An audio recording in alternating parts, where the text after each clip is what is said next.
आज हम आपके बीच एक बहुत ही गंभीर विषय को लेकर प्रेस वार्ता करने के लिए आए हैं।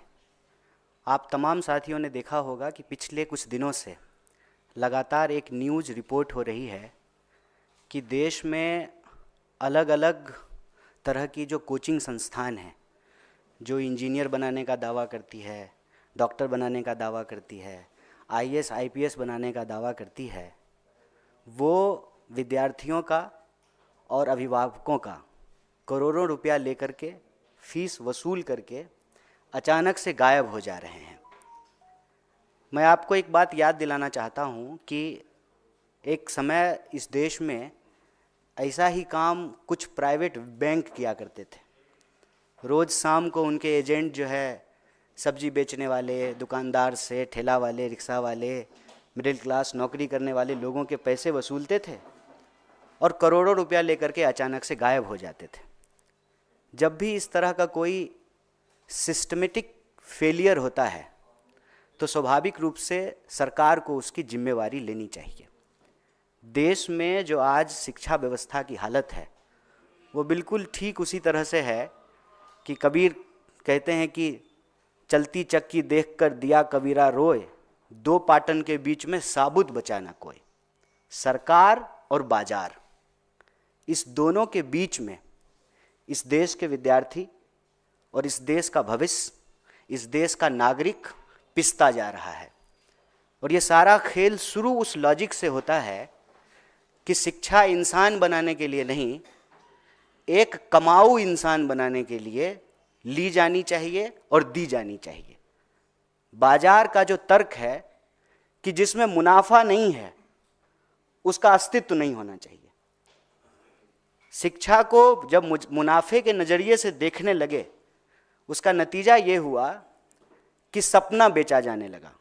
अंधों के शहर में आईना बेचने का जो कारोबार है, सीट पता है कि 100 है, एग्ज़ाम देने वाले 1 करोड़ हैं, तो हम उस 100 में पहुंच जाएं, उसकी होड़ और फिर उसका कारोबार।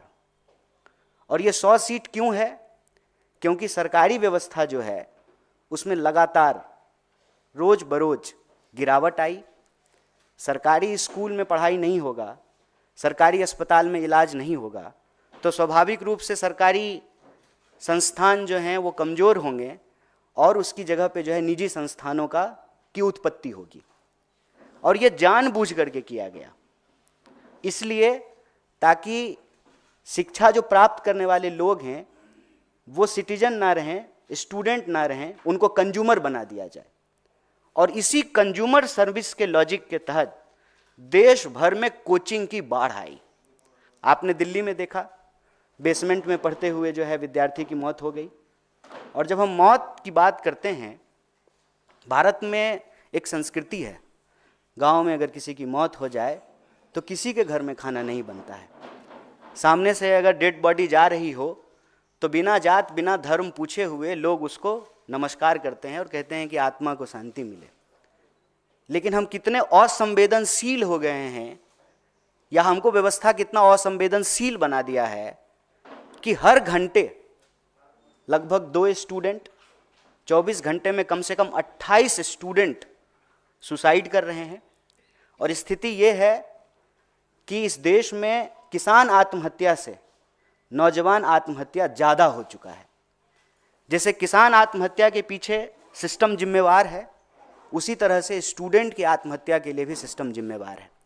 और ये सिस्टम जो स्टूडेंट को मार रहा है, एक प्रेशर कुकर बना रहा है, वो सिस्टम ऐसे बन रहा है कि एक तरफ रोज सपने बेचे जाएंगे। 5 ट्रिलियन की इकॉनमी हो गई है, किसी एक इंसान का एग्जाम्पल ला करके सामने ये दिखाया जाएगा कि इसका पैकेज 1 करोड़ का है, और हर बच्चे को ये प्रेशर दिया जाएगा कि आप भी 1 करोड़ का पैकेज जो है प्राप्त कीजिए। कैसे प्राप्त करेंगे? सीट कितना है, कितना जो है एग्जाम हो रहा है, वैकेंसी कितनी है, free and fair transparent exam कितना होता है, रोजगार कितने उत्पन्न हो रहे हैं, इस पर कोई चर्चा नहीं होगी। रोजगार दिलाने के नाम पर कोचिंग संस्थान बनेंगे और लोगों की गाढ़ी कमाई, नौकरी करने वाले लोग उनकी सैलरी, किसान को उनके फसल से जो कमाई हुई है, जो मजदूर हैं, जो रोज मजदूरी करते हैं, पेट काट करके अपने बच्चों को पढ़ा रहे हैं कि हम तो मजदूर हैं, हमारा बच्चा अच्छा इंजीनियर हो जाएगा, और अचानक रातों रात सैकड़ों दर्जनों संस्थान जो है वो बंद कर दिए जाएंगे। क्यों? क्योंकि उन्होंने मोटा फीस जो है वो वसूल लिया है माँ बाप का, और अब स्टूडेंट का क्या होगा वो स्टूडेंट जाने। और आपने देखा अभी गोरखपुर की एक लड़की जेईई की तैयारी कर रही थी और एक बड़ा ही मार्मिक पत्र जो है अपने माँ बाप के नाम लिखा, उसने सुसाइड कर लिया। और ये कोई एक बात नहीं है, मैं कह रहा हूँ कि जब 24 घंटे में 28, कम से कम 28 स्टूडेंट सुसाइड कर रहे हैं, मतलब हर घंटे घड़ी का कांटा जब एक बार चक्कर घुमाए तो एक स्टूडेंट कम से कम इस देश में, देश के किसी न किसी कोने में सुसाइड कर ले रहा है। ये एक गंभीर विषय है, सरकार को इसकी जिम्मेवारी लेनी चाहिए। और शिक्षा बाजार की और मुनाफे की वस्तु नहीं है। मैं आपको याद दिलाना चाहता हूं, अभी सीबीएसई का एग्जाम हो रहा है। सीबीएसई के एग्जाम और रिजल्ट के बाद बड़े पैमाने पे विद्यार्थी सुसाइड करते थे। यूपीए की सरकार ने यह फैसला लिया कि हम किसी को पास फेल नहीं करेंगे, हम ग्रेड देंगे। और हम सब जो पढ़ लिख लिए हैं, मैं पीएचडी कर लिया हूं, आप तमाम लोग जो है अलग अलग पढ़ाई कर लिए हैं, ये रेस कभी अंत होता है क्या? 10वां फर्स्ट डिवीजन पास कर लेंगे तो सब ठीक हो जाएगा, 12वीं फर्स्ट डिवीजन पास कर लेंगे तो सब ठीक हो जाएगा, पत्रकारिता में डिप्लोमा कर लेंगे तो सब ठीक हो जाएगा, इंजीनियरिंग की पढ़ाई कर लेंगे तो सब ठीक हो जाएगा। पीएचडी करके लोगों को नौकरी नहीं मिल रही है। 45 साल में देश में सबसे ज़्यादा बेरोजगारी है। इतनी बेरोजगारी हिंदुस्तान के इतिहास में आज तक नहीं था। तो यह जो व्यवस्था, सरकार और बाजार, उसके बीच में इस देश का भविष्य जो पिस रहा है, उस पर सरकार को जो है एक रेगुलेशन लाना चाहिए और इस बात को इंश्योर करना चाहिए कि जितने रिक्त पद हैं ट्रांसपेरेंट तरीके से उस पर एग्जाम हो। कोई ऐसा पेपर नहीं है जिसमें धांधली नहीं होती है, कोई ऐसी नौकरी नहीं है जिसको पैसे दे करके खरीदा नहीं जाता है। तो इस देश के भविष्य के ऊपर, इस देश के नौजवान और विद्यार्थी के ऊपर एक भारी दबाव है और एक सजग समाज के तौर पर, एक संवेदनशील देश के तौर पर इसकी सामूहिक जिम्मेवारी हम सबको लेनी चाहिए। सरकार को ये रेगुलेशन बनाना चाहिए और इस तहत हमारा कांग्रेस पार्टी की तरफ से 3 महत्वपूर्ण मांग है। पहला, आप सरकारी संस्थानों को बेहतर कीजिए। आप सरकारी संस्थानों को कमजोर करके निजी क्षेत्र को भी स्वाभाविक रूप से विकसित होने में बाधा उत्पन्न करेंगे। सरकारी संस्थान ठीक से काम करेगा, बीएसएनएल ठीक से चलेगा, तभी जियो धन धनाधन होगा। सरकारी संस्थानों को तबाह करके निजी संस्थानों को, अभी प्रधानमंत्री जी ने कहा अमेरिका में एक देश के व्यवसायी से जब उनसे प्रश्न पूछा गया, यहाँ तो प्रेस कॉन्फ्रेंस करते नहीं हैं, तो उन्होंने कहा कि निजी मामला है। निजी मामला कैसे है सर? सरकारी संस्थाएं, सार्वजनिक क्षेत्र की चीजें ठीक से फंक्शन करेगी तभी निजी क्षेत्र की संस्थाएं और उसकी जो जिम्मेवारी है ठीक तरीके से उसका निर्वहन कर पाएंगे, पहला। और दूसरा कि इस देश में आईएएस बनाने का, इंजीनियर बनाने का, डॉक्टर बनाने का जो एक धंधा है, उसका एक रेगुलेशन होना बहुत जरूरी है। कहने का तात्पर्य यह है कि अगर कोई कोचिंग संस्थान विद्यार्थियों से और उसके अभिभावकों से पैसा वसूला है तो उसकी जिम्मेवारी है कि वो उस कोर्स को पूरा करे।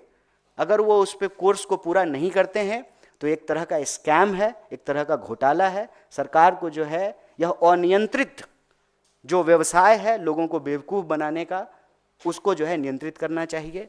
और तीसरा, जितने भी रिक्त पद हैं ट्रांसपेरेंट तरीके से उसको भरा जाए, उसके ऊपर जो है अच्छे से जो है एग्जाम हो और बेरोजगारी की समस्या को कम किया जाए, ताकि इस देश के जो भविष्य हैं, इस देश के जो नौजवान हैं, जो विद्यार्थी हैं, जो व्यवस्था में पिस रहे हैं, बाजार और सरकार की इस जो है खतरनाक मौत तक पहुंचाने वाली जो व्यवस्था है उसमें जो पिस रहे हैं, उससे उनको बचाया जा सके।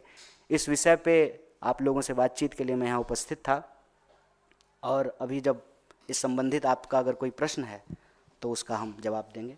बहुत बहुत धन्यवाद।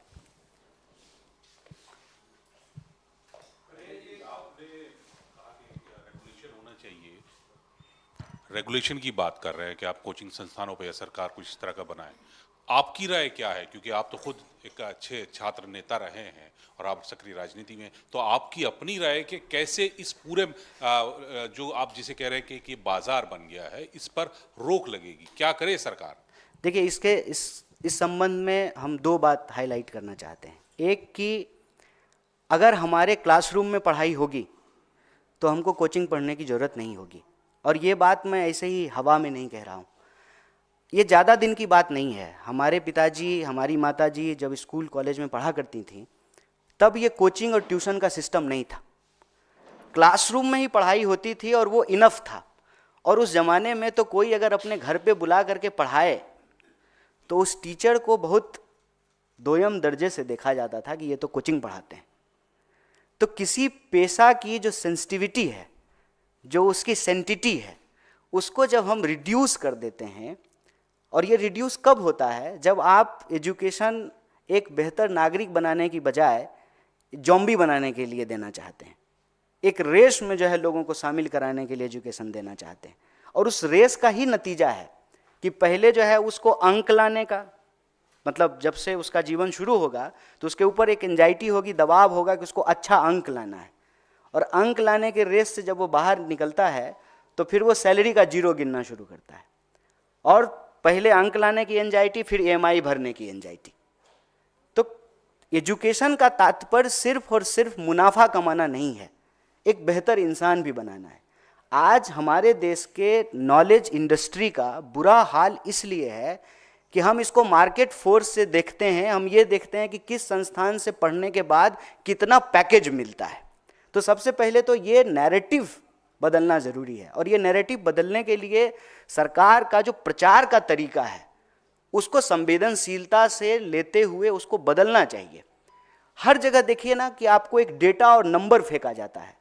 50 करोड़ लोगों ने जो है कुंभ में स्नान किया, नंबर, हर जगह नंबर फेंका जाता है। 5 ट्रिलियन की इकोनॉमी हो गई है, 80 करोड़ लोगों को जो है फ्री अनाज दे दिया है। हर चीज को मैं कहता हूं कि इस देश की हिस्ट्री ये है कि हम सब्जेक्ट थे, लेकिन देश को आज़ादी मिली, उसके बाद हम सिटीजन हुए।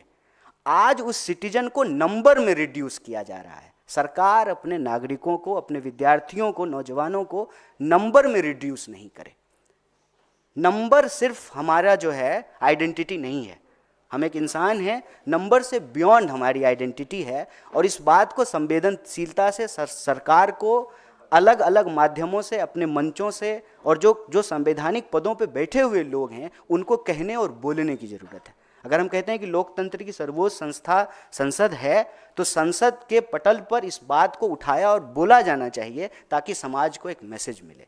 और दूसरा कि रेगुलेशन का जहाँ तक बात है, पहले तो आप अपने संस्थानों को बेहतर कीजिए ताकि जो है लोगों को बाहर कोचिंग या इन जैसी चीज़ों या इन जगहों पे एक्सप्लॉइट होने की ज़रूरत नहीं पड़े। उसके बाद जो है, अगर फिर भी, क्योंकि लोगों का चॉइस है, कोई अगर सरकारी अस्पताल में इलाज कराना चाहते हैं या कोई प्राइवेट अस्पताल में इलाज कराना चाहते हैं, कोई सरकारी स्कूल में पढ़ना चाहता है, कोई प्राइवेट स्कूल में पढ़ना चाहता है, आप उसके इस आज़ादी को नहीं छीन सकते हैं। लेकिन जैसे सरकारी संस्थानों के लिए रेगुलेशन है, उसके लिए कोई ना कोई अकाउंटेबल होता है, वैसे ही निजी संस्थानों के लिए भी कोई ना कोई अकाउंटेबल हो। जो कंपनी है उस कंपनी का कोई तो मालिक होगा, कोई तो सीईओ होगा, जो उसके तमाम जो अलग अलग ब्रांचेज खोले गए हैं उसका भी कोई ना कोई डायरेक्टर होगा। तो किसी को तो, अगर कोई क्राइम कर रहा है फीस ले करके और कोचिंग अचानक से बंद करके चला जा रहा है, तो किसी ना किसी की तो अकाउंटेबिलिटी तय करनी पड़ेगी ना।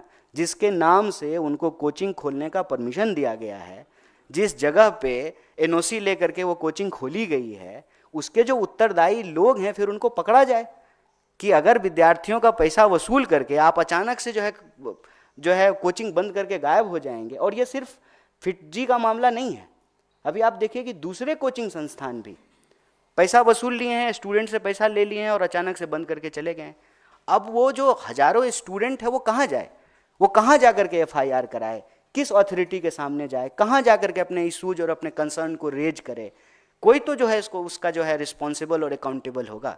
तो सरकार उसकी अकाउंटेबिलिटी ले कि जब आप प्राइवेट स्कूल या प्राइवेट कोचिंग या प्राइवेट संस्थान को इजाज़त दे रहे हैं ऑपरेट करने के लिए, तो जिसको आपने इजाज़त दिया है उसमें अगर कोई डिस्क्रिपेंसीज होती है, कोई क्राइम होता है, तो फिर उसको ही जिम्मेवार भी ठहराया जाए।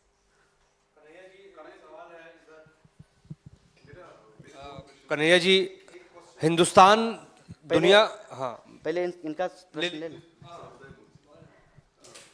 कन्हैया जी, मेरे दो सवाल है। एक सवाल जो आपने फिगर्स बताए कि per day 28 students commit suicide कर रहे हैं, जो कि आप मिनिमम आपने ये बताया। एक तो ये, तो इसकी कुछ बुनियाद है, कैसे आप डेटा बता रहे हैं, कुछ रिसर्च? एनसीआरबी का डेटा है। एक तो ये। दूसरा, ये जो आप उद्योग कह रहे हैं एजुकेशन को लेकर, कोचिंग इंस्टीट्यूट्स को लेकर, तो आपको याद होगा ये जो उद्योग शुरू हुआ था, ये कोटा राजस्थान, जहां आपकी जो गवर्नमेंट थी कांग्रेस की, बहुत टाइम रही, बहुत सालों चली, तो आपकी उस गवर्नमेंट ने तब नकेल क्यों नहीं कसी उस चीज़ पे? देखिए, एक तो मैं व्हाट अबाउटरीज में नहीं जाना चाहता हूँ। जब मामला किसी के मौत का हो और जीवन का हो तो व्हाट अबाउटरीज नहीं करना चाहिए, और वैसे भी ये तरीका बीजेपी का है। लेकिन मैं, आपने चूँकि प्रश्न किया है तो इसका जवाब मैं आपको दूंगा। पिछली बार जब गहलोत साहब की सरकार थी, हम लोगों ने इस इशूज़ को और कंसर्न को रेज किया। बाकायदा वहाँ पे एड्रेस करने के लिए एडमिनिस्ट्रेशन की तरफ से एफर्ट किए गए, कोचिंग संस्थानों के लिए भी जो रेगुलेशन और डायरेक्शंस दिए गए, और ये इंश्योर किया गया कि हर जगह विद्यार्थियों से बातचीत करने के लिए, अगर वो किसी तरीके के मेंटल प्रेशर से गुजर रहे हैं तो उसको एड्रेस किया जाए, उनका काउंसलिंग किया जाए, उसको एड्रेस करने की कोशिश की गई। लेकिन ना, ये मैं सफाई की तरह नहीं कहना चाहता हूँ। ये एक collective, as a society, as a nation हमारा ये रोल है। प्रेशर जो है वो सिर्फ और सिर्फ बाजार और सरकार तक ही सीमित नहीं है। बाजार और सरकार जो प्रतिमान गढ़ता है, उस प्रतिमान के चलते वो प्रेशर हमारे घर तक पहुंचता है, माँ बाप तक पहुंचता है, अभिभावक तक पहुंचता है, बड़े भाई और बड़े बहन तक पहुंचता है, दोस्त तक पहुंचता है, पीयर ग्रुप तक पहुंचता है। इसीलिए कलेक्टिव एफर्ट है, इसमें हम व्हाट अबाउटरीज नहीं करना चाहते हैं। ये बहुत एक फर्म स्टैंड है हमारा कि एजुकेशन प्रिविलेज नहीं है, एजुकेशन राइट है, और कॉन्टिन्यूअसली जो है एजुकेशन को एक प्रिविलेज बनाया जा रहा है। अगर आपके पास लाखों की आमदनी नहीं है तो आप अपने बच्चे को बस वाला, स्विमिंग पूल वाला और हॉर्स राइडिंग वाले स्कूल में नहीं पढ़ा सकते। और आप देखिए कि हजारों स्कूल बंद किए गए हैं सरकार के, हर स्टेट में हजारों स्कूल आप बंद कर रहे हैं। आपकी यूनिवर्सिटीज की हालत यह है कि वहाँ कोर्सेज रेगुलर नहीं चल रहे हैं। नया जो है यूजीसी की ड्राफ्ट कमेटी आई है, सेमेस्टर सिस्टम है, तमाम तरीके के नए चीज़ जो है आप नई चीज़ें इंट्रोड्यूस कर रहे हैं। नतीजा ये है कि सिलेबस नहीं ख़त्म हो रहा है। आप मान लीजिए सेकेंड ईयर के फर्स्ट सेमेस्टर का सिलेबस जो है पढ़ रहे हैं, और जो है फर्स्ट ईयर के लास्ट सेमेस्टर का जो है ना एग्ज़ाम साथ में चल रहा है। तो ये जो सिचुएशन क्रिएट किया जा रहा है, मैं कह रहा हूँ कि ये व्यवस्था जनित है। ये सरकार और बाजार के आपसी गठजोड़ से ये आत्महत्या, मतलब हत्यारी व्यवस्था कह लीजिए, वो जो है उसको पैदा किया जा रहा है। तो एज ए सोसाइटी ये हमारा कलेक्टिव रिस्पॉन्सिबिलिटी है। इसीलिए हम व्हाट अबाउटरीज में नहीं जाना चाहते हैं, लेकिन ये हमारे लिए एक सीरियस कंसर्न है, इशू है, जिसको हम एड्रेस करना चाहते हैं एज ए अपोजिशन, और जब सरकार में हो तो एज ए सरकार भी। कन्हैया, मेरा आपसे यही सवाल है कि हिंदुस्तान जो है दुनिया का सबसे युवा देश है, करीब 55% आबादी हिंदुस्तान के भीतर है, जो अच्छी बात है। लेकिन मौजूदा जो सूरत हाल के हिसाब से अगर देखा जाए तो किसानों की आत्महत्या से ज़्यादा युवाओं की आत्महत्या हो रही है हिंदुस्तान में। ये कितना चिंताजनक है और क्या समाधान इसका हो सकता है? देखिए, ये बहुत ज़्यादा चिंताजनक है, और इस विषय को लेकर के मेरे ख्याल से आप लोगों से हमारी कई बातचीत हुई है, कई प्रेस वार्ता में हमने इस इशू को रेज किया है।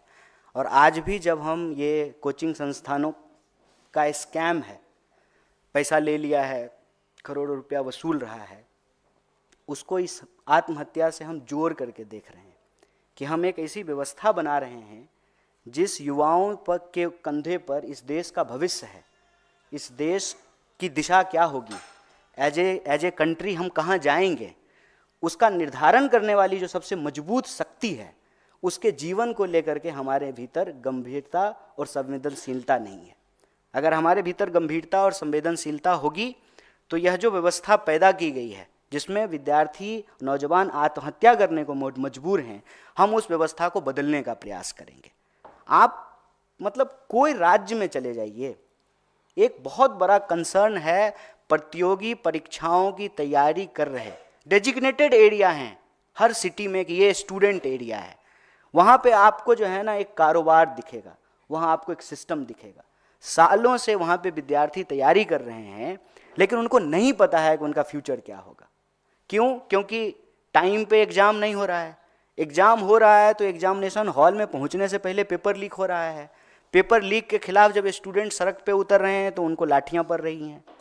तो सरकार को इसकी रिस्पॉन्सिबिलिटी लेनी पड़ेगी कि आप कह रहे हैं कि हम दुनिया का सबसे विकसित देश बनेंगे, हम विश्व गुरु बनेंगे, तो हम दुनिया का सबसे विकसित देश और विश्व गुरु तो तभी बनेंगे ना कि जो हमारी सबसे बड़ी आबादी है युवाओं की, उसके लिए हम एक रचनात्मक प्रयास कर पाएंगे। और इस दिशा में जो हमने आपको कहा कि एक तो स्टूडेंट को, यूथ को और इस देश के नागरिकों को नंबर में नहीं रिड्यूस किया जाए, सरकारी संस्थानों को बेहतर किया जाए, वैकेंसीज को समय पे भरा जाए, ट्रांसपेरेंट तरीके से एग्जाम हो, और जो निजी संस्थान हैं उसके लिए जो एक ट्रांसपेरेंट रेगुलेटरी सिस्टम हो कि अगर कोई क्राइम कर रहा है तो उसके लिए उसको एक अकाउंटेबल ठहराया जाए। ये कुछ सुझाव हमको लगता है कि सरकार को एज ए मेजर लेना चाहिए, जिससे ये हम जो अलार्मिंग सिचुएशन है उस अलार्मिंग सिचुएशन से देश को बचा सकते हैं। कन्हैया जी, उपराष्ट्रपति जगदीप धनखड़ ने कहा सीबीआई के डायरेक्टर या अन्य बड़े पदाधिकारियों के सिलेक्शन में चीफ जस्टिस ऑफ इंडिया कैसे हिस्सा ले सकते हैं? यह न्यायिक सक्रियता या अतिक्रमण के बीच पतली रेखा है, इसका असर मोटा होगा। उसके साथ उन्होंने यह भी कहा कि जब यह नियम बना था तब सिस्टम ने घुटने टेके थे, अब समय इस नियम को बदलने का है। अब देखिए, ये सब बहुत बड़ा इशू है। हमारे पास एक बहुत ज़रूरी और गंभीर और संवेदनशील इशू है, तो मैं कोशिश करूँगा कि मैं उसी पे बात रखूँ। जगदीप धनखड़ साहब देश के उपराष्ट्रपति हैं, उनका घुटना ठीक रहे इस उम्र में, हमारी ये शुभकामनाएं हैं। बाकी मैं एक बात विनम्रता से आप लोगों को कहता हूँ कि न्यूज़ का मतलब नो न्यूज़ नहीं होता है। तमाम तरीके के डाइवर्जन, तमाम तरीके के स्टेटमेंट, इसने ये कह दिया, उसने वो कह दिया, उसमें मुझे लगता है कि देश का ज़रूरी मुद्दा कहीं ना कहीं छूट जा रहा है। और as a citizen, as a member of the society, इससे बड़ा कोई इशू नहीं हो सकता है हमारे लिए कि लोगों की जान जा रही है हर घंटे, और देश की जो बुनियाद है, उस बुनियाद को जो चलाने वाले लोग हैं, उनके जीवन को लेकर के हमारा कंसर्न सबसे ऊपर होना चाहिए। कन्हैया जी, इसी विषय पे राहुल गांधी ने पिछले कुछ दिन पूर्व ही कहा था कि जब इस कमेटी में पहले चीफ जस्टिस होते थे, प्रधानमंत्री होते, नेता प्रतिपक्ष होते थे, अब जब चीफ जस्टिस को हटा रहे, इसका मतलब दो सरकार को एक में कोई मतलब ही नहीं ठहरता। अच्छा, तो बाकी लोग कह रहे हैं, बाकी लोग कहेंगे, मैं आज इसी विषय पे कहना चाहता हूँ। और जी, आप पूरे एजुकेशन सिस्टम की और इसकी बात कर रहे हैं, इससे एक आगे स्टेप बढ़ के रोजगार की बात भी आपने करी है। और हालत ये हो रही है कि अमेरिका के अंदर जो इलीगल इमिग्रेंट्स हैं भारत, आज भी एक जहाज आया है, आज भी जहाज आने की बात हो रही है, आएगा अभी वो अमृतसर में, और तकरीबन 7 लाख से ज़्यादा जो इलीगल इमिग्रेंट्स वहाँ पर हैं, रोजगार की तलाश में अपना भविष्य तलाशने जा रहे हैं। इसका सोल्यूशन क्या होना चाहिए, इसको भी आप एड्रेस कैसे करेंगे? देखिए, फिर वही बात जो मैंने इनके सवाल के जवाब में कहा कि कुछ इशूज ऐसे होते हैं जिसपे व्हाट अबाउट रीच करने से काम नहीं चलेगा। मतलब तुम तुम्हारा, हम हमारा, तू मैं से बात बनती नहीं है।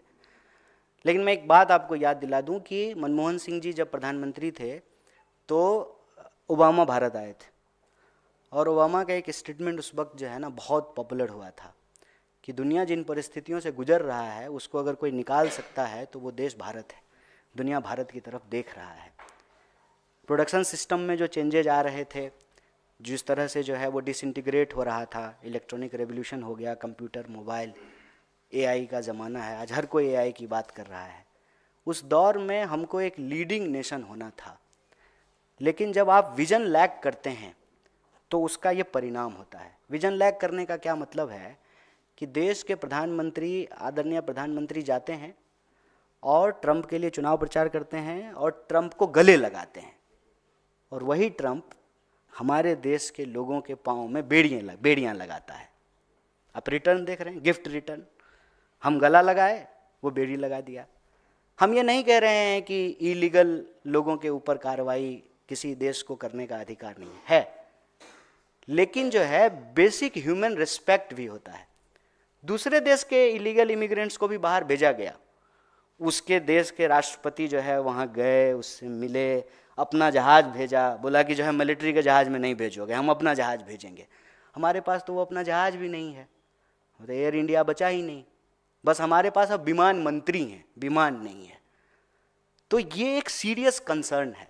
जब हम अपने देश में मजबूत नहीं होंगे, ये वही बात हो गई कि हम अपने घर में जो है ना, हमारी घर की हालत अच्छी नहीं होगी तो गांव के चौपाल पे हमको कोई इज्जत नहीं करेगा। हमारे गांव में जब हमारी इज्जत तब मिलेगी जब हमारा घर, हमारे घर के सदस्य, उनके बीच में आपसी संबंध, हमारी घर की आमदनी, हमारे घर के लोगों का समाज के प्रति व्यवहार, उससे गांव के चौपाल पे जो है हमको इज्जत मिलेगी। अपने घर में आप डेटा छुपा लेंगे, जो सूचना के तंत्र हैं उसको मैनेज कर लेंगे, प्रेस कॉन्फ्रेंस नहीं करेंगे। अरे आपने क्या किया? आप अपने पत्रकारों को इस प्रेस कॉन्फ्रेंस में नहीं लेकर के गए। आपका पत्रकार होता तो वो पलट करके ट्रंप से पूछता ना एक क्वेश्चन, जब वहां की मीडिया आपसे एक प्रश्न पूछ रहा था। आपका भी पत्रकार पूछता ट्रंप से, ए भाई आप इधर आकर के कहते हैं भारत हमारा दोस्त है और हमारे लोगों को बेड़ी लगा के भेज रहे हैं, एक सवाल पूछता ना, आपने जाने ही नहीं दिया। तो सूचना तंत्र को कंट्रोल करके, आप जैसे घर का मुखिया आप अपने घर में चला लेंगे, कोई बोलेगा तो जोर से डांट देंगे, कहेंगे इसका खाना बंद कर दो, इसको शाम को खाना मत देना। लेकिन गांव की चौपाल पे आपको इज्जत तो आपके घर की हालत से मिलेगी ना। हमारी इकोनॉमी अगर सही तरीके से फ्लोरिश करेगी, 8 का क्राइसिस, इसीलिए मैंने आपको ओबामा का वो विजिट याद दिलाया, दुनिया भर में 8 की क्राइसिस थी और 8 के क्राइसिस में जो मंदी थी, भारत जो है फ्लोरिश करता रहा। हमारे ऊपर फर्क नहीं पड़ा क्योंकि कल्चरली हमारा बचाने का स्वभाव है। हम लोग क्या करते हैं, अगर 2 रोटी कमाते हैं तो 1 रोटी बचाते हैं फ्यूचर के लिए, भविष्य के लिए। पुराने जमाने में 5 जो है ना घड़ा रखा रहता था, घर में 1-1 मुट्ठी अनाज सब में रखा जाता था, फिर खाना बनाया जाता था। बचाने की प्रवृत्ति है हमारी भारतीय होने के चलते, और वो बचाने की प्रवृत्ति के चलते हमारी इकोनॉमी सर्वाइव कर गई।